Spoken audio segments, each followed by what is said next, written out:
Hello， 大家好，我是伟权，欢迎回来我频道。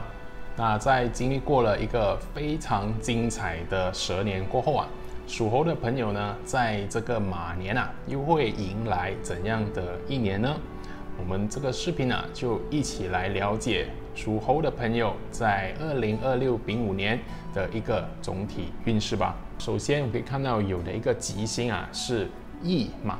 那驿马呢，在古代啊，它代表的是一种要出远门，要去其他不熟悉、全新的一个地方啊，可能去读书啊、做生意啊，还是去任职一个新的工作。所以属猴的朋友啊，在今年呢，虽然可以说比较稳定下来一点点，但是呢，因为有这个驿马，那在今年呢，你们也会有更多出远门或者到其他地方去公干、去生活的一个机会啦。这个驿马呢，代表的都是要走动，要不断的动起来，去不同的城市、不同的地方去体验别人的一种生活方式。那如果你本身啊是做生意的话，这个驿马呢也代表的是你在今年呢要去到一个全新的领域。那可能这个产业或者这个市场的份额呢，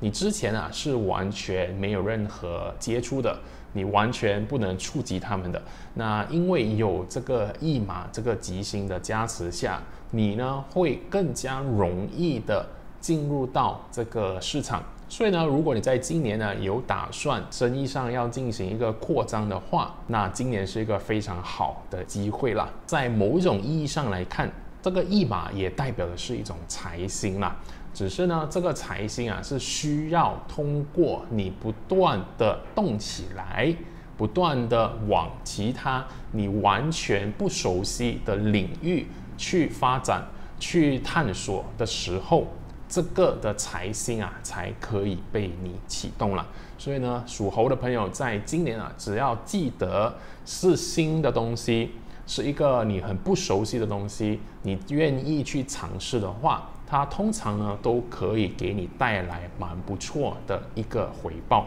那第二个吉星呢，有我们所谓的文昌啦。那文昌呢非常容易理解啊，就是说你本身的一个学习能力啊，都会得到大大的提升啦。那我们结合这个驿马来看的话，代表的是你在尝试新的东西的时候，可能呢你有很多不熟悉的，你可能会有一点害怕，但是呢你可以通过不断的学习，以一种学习的心态去面对这些新的事物的话，那对你个人呢就会有很大的一个帮助了。这个文昌呢代表的说你个人啊在理解事情，在了解一些比较复杂的问题的时候，都会好像变得更加的聪明，一点就通，那你很多事情啊都能迎刃而解啦。Hello， 大家好，我们一年一度的启动工作坊又回来啦。那今年呢会是非常非常特别的一年啊，因为我们呢是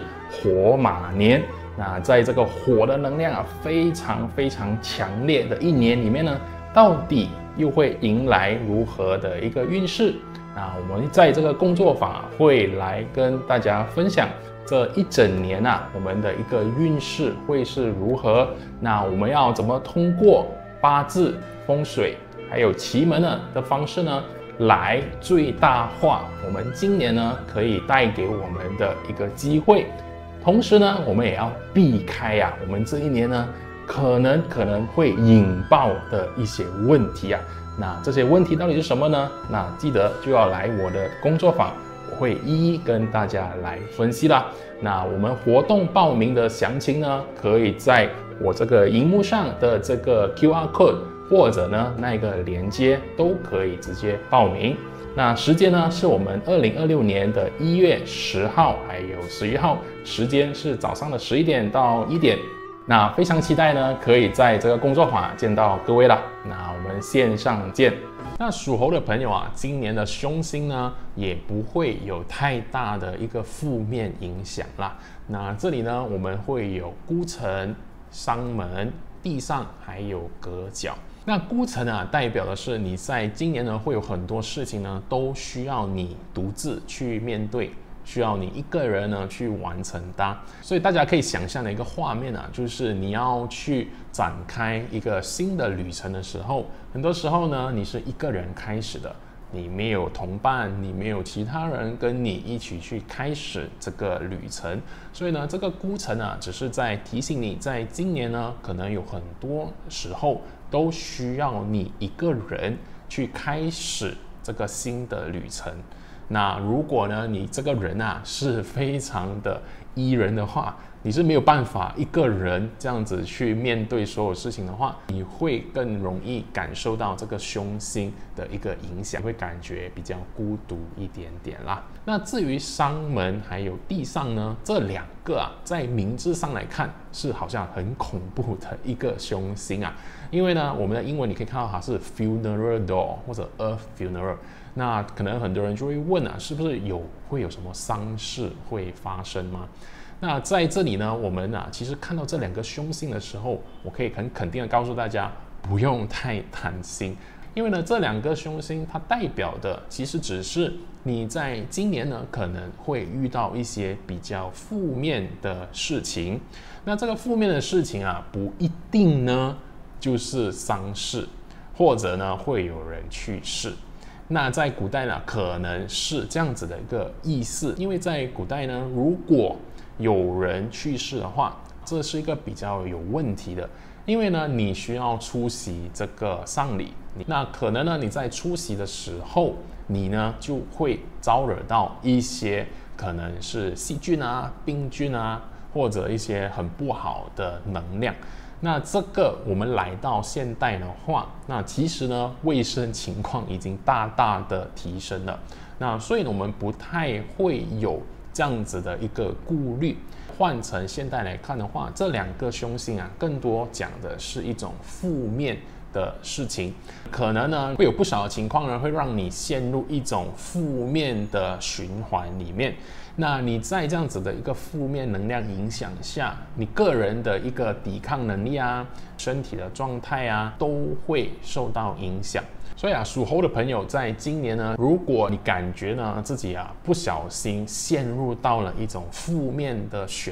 涡里面，记得要保护好自己的一个能量。那适当的时候你要跳出来，不要让自己啊长期待在这样子的一个环境下。最后一个凶星啊是所谓的隔角啦。那隔角呢，只是代表你可能在今年会遇到一些小小的争执啊、纠纷啊。那这个凶星呢，并不会带来太大的一个问题啦。那而且呢，你有文昌这样子的一个吉星在加持的时候，你很多时候呢都比较有智慧，你都比较聪明的一点去化解掉这些问题啦。我们总结来看的话，属猴的朋友啊，在今年呢，你们要以一种很学习的心态，好像一个初学者的一种心态啊，去尝试很多新的事物啦。保持一种空杯的心态，去认识、去学习这些新的东西啦。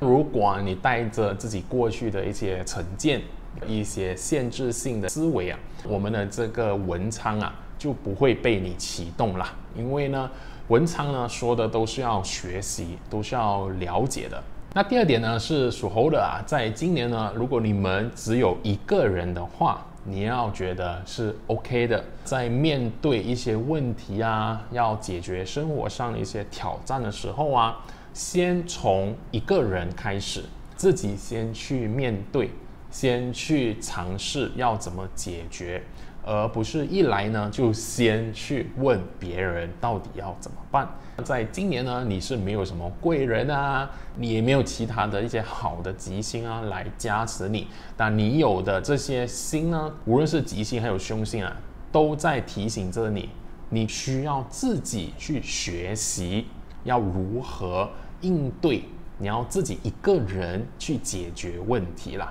那第三点呢是，如果你真的有陷入到一些负面的事情的时候，那你要保持一种比较沉稳、比较沉着去应对这些事情。那当然，我们也不要让自己呢陷入在这个事情里面太久。如果可以的话，我们也尽可能呢避开那些负能量比较强的一些场合啦。因为呢，在今年你们的这个凶星很容易呢会放大这个负能量，让它呢影响你的身心健康啦。所以属猴的朋友总结来说的话，你们在今年呢就要保持一种边做边学，不要害怕呢走入新的一个领域，要好好的利用文昌这个吉星呢，让你的个人的能力还有你的技能得到提升。那就算呢你遇到很多负面的比较复杂挑战的一些问题的时候你也可以安然的度过，然后解决这些所有的问题啦。好，那以上呢就是属猴的朋友在这个丙午年你们会有的一个总体运势。那接下来呢，我就想跟大家分享一下，我们每一个人呢，其实不是只有一个生肖，而是有4个生肖。我们在看这些流年运势的时候，我们呢不能只单看一个生肖，好像你点击这个视频就是因为你在猴年出生的。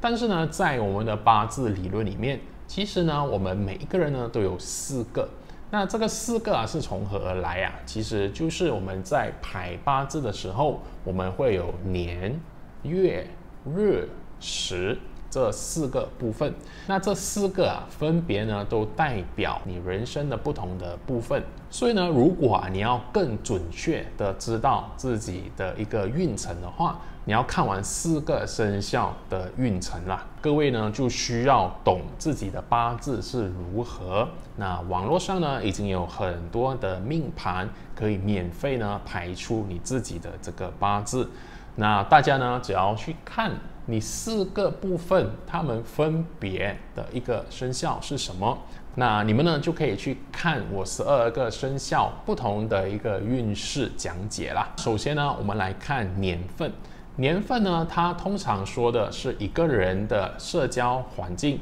他的一个朋友圈，或者呢他所处一个最大的一个行业、最大的一个环境会发生什么情况。那属猴的朋友在今年呢，因为有这个驿马还有文昌其实呢你会有很多的机会去探索新的一些地方，你有很多出远门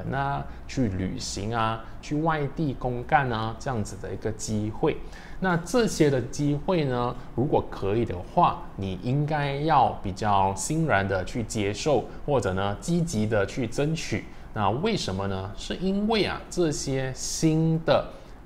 地方或者一些去到新的环境的时候，它很多时候都可以给到你很多的灵感，它可以扩展你这个人的一种思维它可以扩张你个人的一种能力你对世界的一个看法你个人的一个视野呢，都可以得到很好的扩张啦。那第二点呢，我会建议呢，你们要避免出入那些非常高风险的地方，那例如是医院演唱会你们有那2个凶星，就是地上还有商门，这2个呢代表的是你个人的一个免疫力通常都会比较弱一点点啦。那如果呢你还去这些比较高风险的地方的话，很有可能你自己呢就很容易招惹到这些病菌，然后让自己呢身体变得比较差。那如果你的月份是属猴的话，那它代表的是我们个人的一个事业，我们工作上面会迎来怎样的一个情况。那月份属猴的，在今年呢，你们要做的只是一件事情，非常的简单，就是在学习。你在深入的去学习你现在在工作上需要的一些技能或者呢重新去理解你现在负责的那个工作到底要怎么做得更好。那如果你是做生意的，你是创业的话，那在今年呢，其实是一个非常好的机会去做一些市场研究，去理解这个你之前呢没有接触过的一个市场他们的需求是什么我们呢可以怎样研发新的一个产品呢，去配合他们这样子啦。那在工作方面呢，如果你是一个非常团队的一种人的话，那在今年呢，可能你会比较失望一点点啦。因为呢，在今年的这个运势啊，它都在提醒你呢，很多事情先要从自己开始。你要一个人呢去面对，要一个人呢去做。我个人呢会觉得啊，这不一定是一件坏事啦。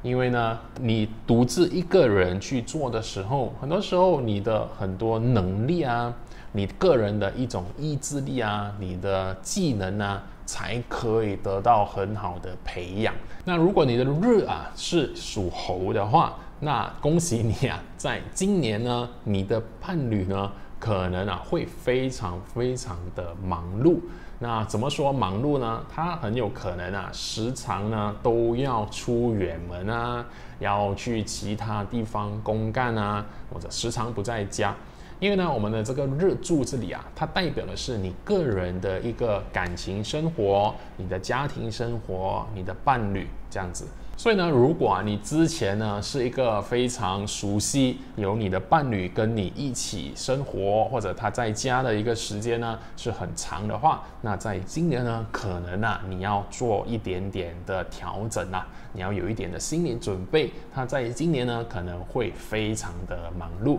那如果不是他忙碌的话，那这个星呢也有可能会反映在你自己身上。无论是谁，你们两个人呢，总有一个情况会发生的，就是你们要分开一段时间。你们呢不是他出远门，就是你要出远门啊，所以呢你们的时间呢会比较少在一起。那有没有解决的方法？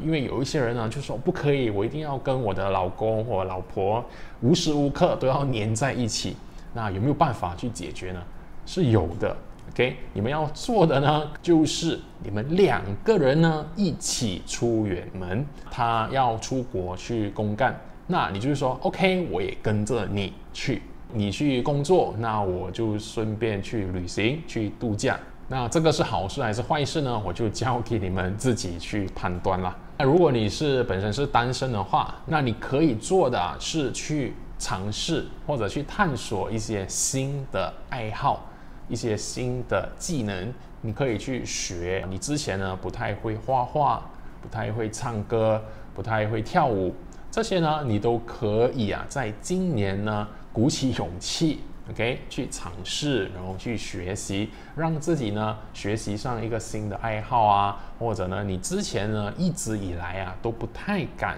去尝试的东西，在今年呢都可以很好的去鼓励你尝试。但如果你的时呢是猴子的话，它代表的是一个人内心深处的想法，他的一种感受。所以呢，这样子的话，我们的驿马其实会影响你啊，在思维方面变得更加的不受控制，有点像万马奔腾的一种感觉啦。那从我的经验来看的话，人呢会变得非常一刻不得闲啊。他会时常要去看不同的东西，他需要有更多的一种刺激，让他好像不能停下来。所以呢，如果你是用在一个好的层面的话，你去学习新的一些知识、新的一些技能的话，当然是会非常非常的好啦。但是呢，如果你没有做这样子的一个事情的时候，很有可能呢，你整个人会变得更加的焦虑，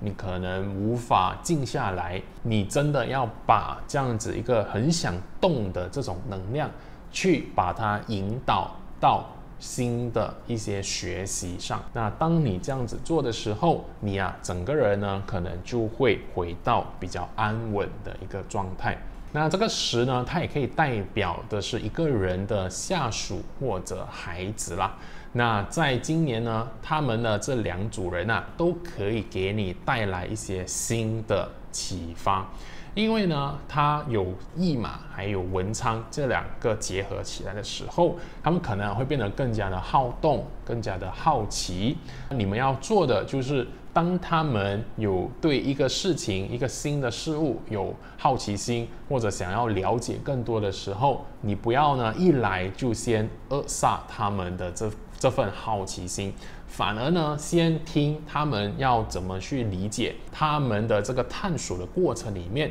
可以给到你很多新的一些灵感啊，还有启发啦。那最后呢，这个石柱啊，它也可以代表的是你手头上所拥有的一个投资或者你的资产。那在今年呢，因为是文昌，所以你会比较适合呢去深入的学习一些投资的技巧，去报读一个课程啊，来提升你要如何管理你手头上的这些资产啦。好，那以上呢就是我们属猴的在这个丙午年2026啊，总体的一个运势啦。那如果大家喜欢的话，记得点赞、留言，还有分享给你身边属猴的朋友啦。那在这个全新的一年里啊，我先预祝各位新年快乐，身体健康，一切顺顺利利。我们下一个视频见，拜拜。